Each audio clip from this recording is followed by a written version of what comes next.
Indeed. Also, go out and follow the teams. I'm not sure if I haven't been able to track down the official Twitter of Team Orbit if there is one. I know you sent me that one, but that looked a little bit not like them. So before putting it out there, I wanted to verify that it was. But we do know that Pulse has a Twitter. It is Pulse Esports. Is that correct? I believe so. Let me double check it so we're not giving out false We did tweet out to that information. before we went live. I believe it's at Pulse Esports. That's correct. Just a reminder, while you're at the Twitters, go ahead and follow SC2CTL to get all the updates on the casting schedules, the matches, any cool events, fun prizes that'll be had.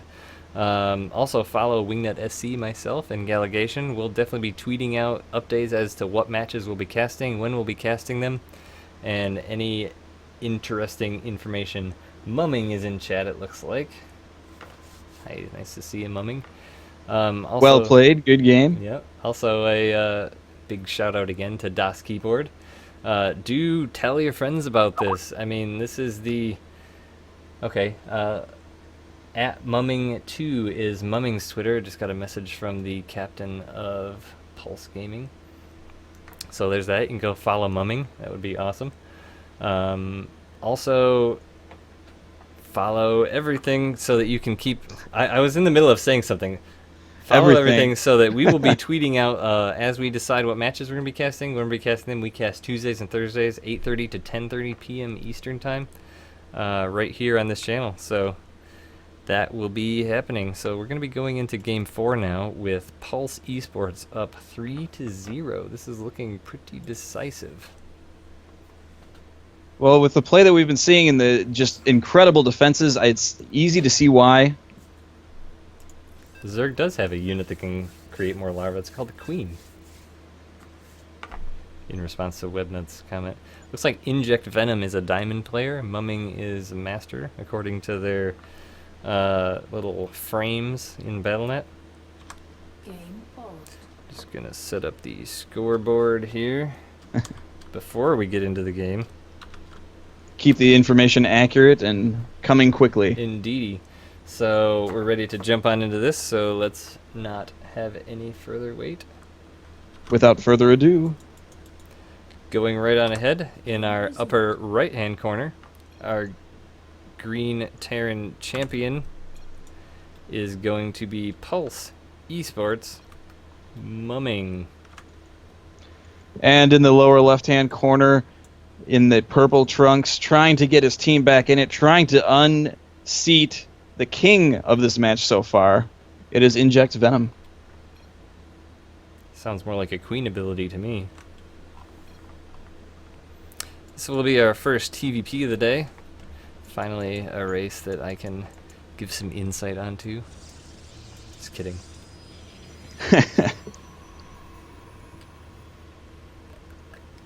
Excuse me as I take a drink of some sweet, sweet water to wet my throat. So, we did see some largely similar openings in the TVZs so far. I'm curious to see if we'll see anything different. Looks like the standard supply depot going down. Protoss deciding to put a pylon in his base. And then immediately scout.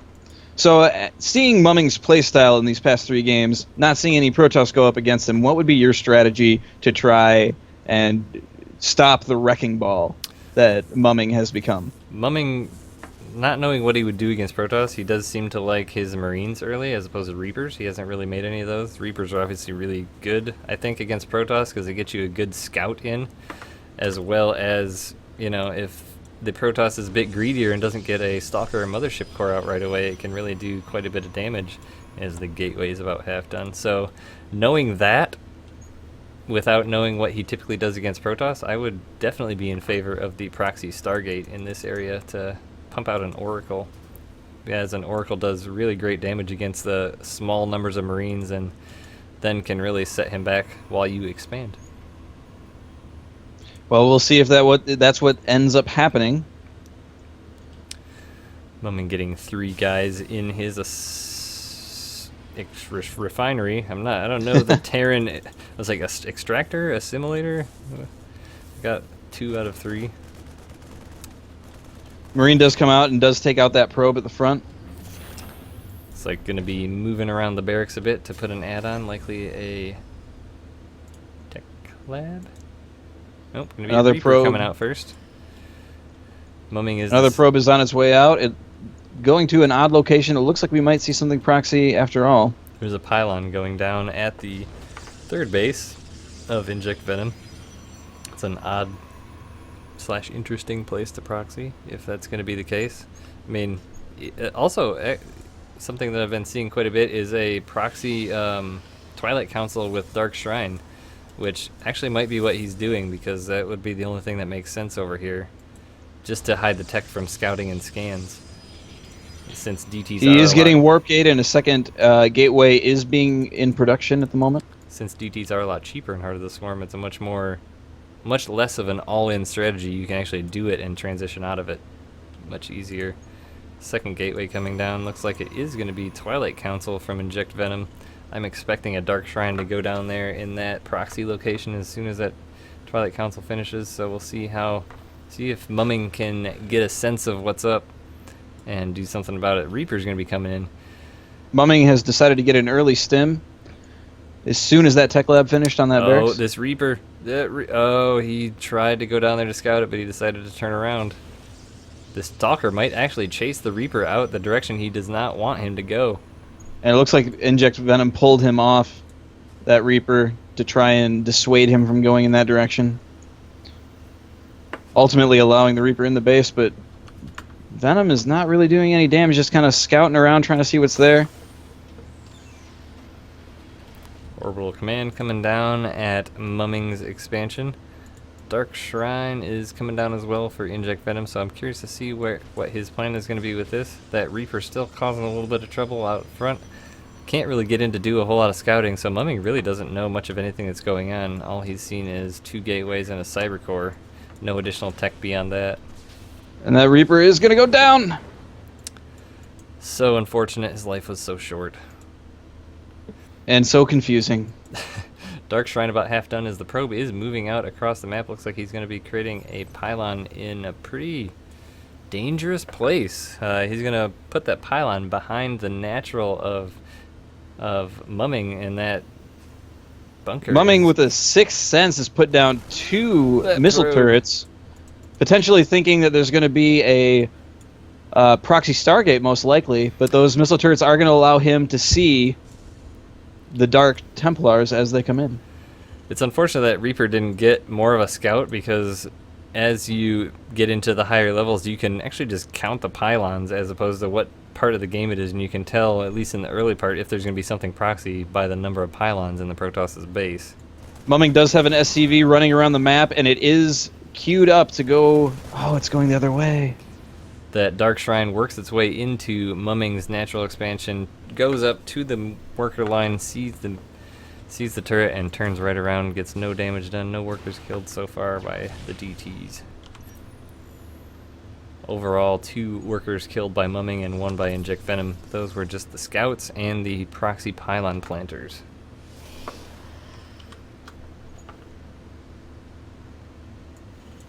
Another DT's working its way up towards the natural expansion of Mumming. Taking a break there, see what's going to come up if he is going to try and do another one. But I think Inject Venom is really going to want to transition away from the DTs here pretty quickly. Yeah, as soon as he moves in, he's going to lose that because he does not know about that missile turret and takes a lot of shield damage. He decides to pull back. He knows about it now. He sure does. Although Inject Venom is researching Zealot Charge at that proxy Twilight Council. Surprised Mumming hasn't been moving out more to see what's going on, because he hasn't got any additional scouts in yet. Mumming is supply blocked at the moment. He's got lots of units queued up at all of his supply structures, as a couple supply depots finish up here at the front wall, so now he'll be producing happily again. GT tries to poke in again, takes a couple shield hits, and just kind of is happy just being a little scout to see what comes out. If Venom doesn't do something quickly here, he's going to be in a lot of trouble, though. There are 31 Marines on the map, and all Venom has to defend against it is 1 Dark Templar, 2 Zealots, and a Stalker. Zealot Charge about to finish up. Attack upgrade finishing up. Another 3rd Nexus coming down. He's trying to kill his own probe that got trapped there behind the Dark Shrine, it looks like. Got to free up that food. Indeed. DT is trying to look for any way in, do a little bit of scouting, does lose its shields. Marines stim forward to try and kill it, but it gets out of the range of the missile turret, go back right into the bunker. I looked at that just as the Marine stimmed, and for some reason in the back of my mind, I envisioned the Dark Templar stimming, and that would just be horrible. Proxy Pylon is still here. Mumming hasn't really moved out to see any of that. He could be cleaning that stuff up. It looks like he's approaching this the same way he was approaching the Zerg. Frankly, he's just putting up a really good defense, waiting for the Protoss player to come to him, and holding it off and then counterattacking. He is really building up that Marine force, getting his upgrades. Armor upgrade is now about half done, producing a lot of Marines, 5 at a time. Armory coming down as well, so that he can continue on with those upgrades. Frankly, now those Marines and Marauders are coming out. There is not much in Venom's base to defend against this. That one DT does go down, so now the only army that's left for Venom is the Stalker and the 4 Zealots. Another Dark Templar does get warped in. Yeah, Venom's food is surprisingly low. He was at near 60, now just went up to 71 with a couple of warp-ins. But he's definitely not been focusing on much of an army. But that putting down that third base relatively early is a bit of a hindrance to that. Mumming is going to be pushing in here for a big play. Dark Templar behind, just poking away at the tailing Marines. Nice scheme. And then it gets cleaned up. The second one comes in. Yep. This base is going to fall, and likely all the tech with it. Unfortunate timing for Inject Venom on those DTs as they both come in right as the scan comes down. There will be no more of those. It looks like Mumming is just going to kind of roll up in here and take this out, as Inject Venom doesn't really have a lot at the moment. 3 Archons are in production. He's got a handful of Zealots at the front, but they're all regrouping just in time to engage with these Marines, but there's just so many of them. They stem back, kiting the Zealots, kiting the Archons. Zealots are getting cleaned up. Archons are running for fear of their lives and their shields. It is smart that you put the ones with the low shields on the back, but alas, they all get taken out. What would have really made the difference? And There's a couple storms. A couple storms would have made the difference, but having the DTs really affected his ability to get the tech out. But a pretty short game, a pretty decisive game. Mumming going up and taking it to 4-0 for Team Pulse Esports. This is a best of 9 tournament, so 4 does not quite seal the deal yet. You still need that 5th win. So Mumming is going to be going up against Misu next to see if he can get the all kill. If he can beat Misu, that will give him 5 kills in a row and give him quite the achievement. It's been pretty decisive victories. It'll be interesting to see what Misu brings out to try and counter the things that Mumming's been throwing out there. If you enjoyed Inject Venom's play, you can find him at twitch.tv/InjectVenom. Inject Venom was the captain of their team.